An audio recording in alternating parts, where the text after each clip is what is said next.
আসসালামু আলাইকুম রহমতুল্লাহ। সম্মানিত দর্শকবৃন্দ, এই যে আমার হাতে একটা ছোট্ট হাঁড়ি, একটা বড় হাঁড়ি দেখছিলেন। একটা গরম পানি, একটা ঠান্ডা পানি। আর যখন ঠান্ডা পানি লাগে, ওই যে মগ থেকে আমি পানি নিচ্ছি এবং আমার যে তাপমাত্রা লাগবে সেই তাপমাত্রা নিচ্ছি।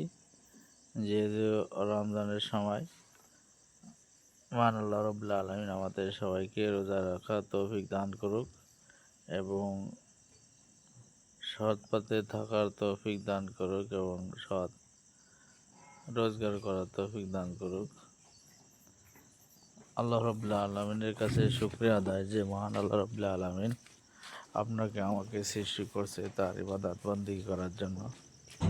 দর্শক বন্ধু, দেখেন আমার পানির তাপমাত্রা নিয়ে এবং এক্সট্রা ওকে করে আমি এখানে ভিতরে ঢোকালাম। এবার শীট নিচ্ছি, শীট নিয়ে ভিতরে ঢোকাবো।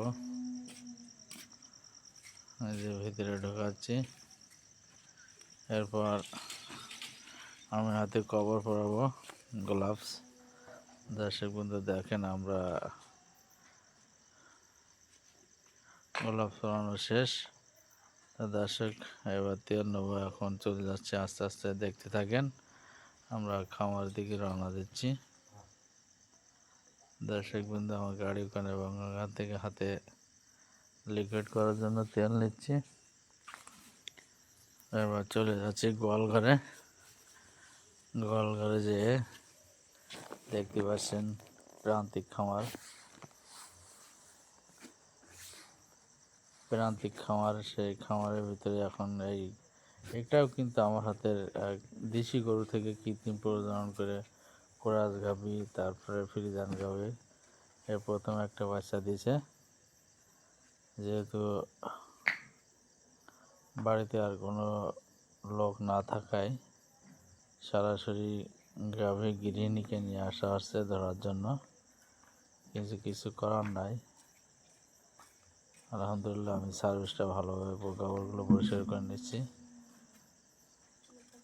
আপনারা দেখতে থাকেন ইনশাআল্লাহ। ভিডিও ভালো লাগলে একটু শেয়ার করেন। আমার কৃত্রিম প্রজনন করব শেষ। দেখেন নালার পরিমাণে খুবই ভালো।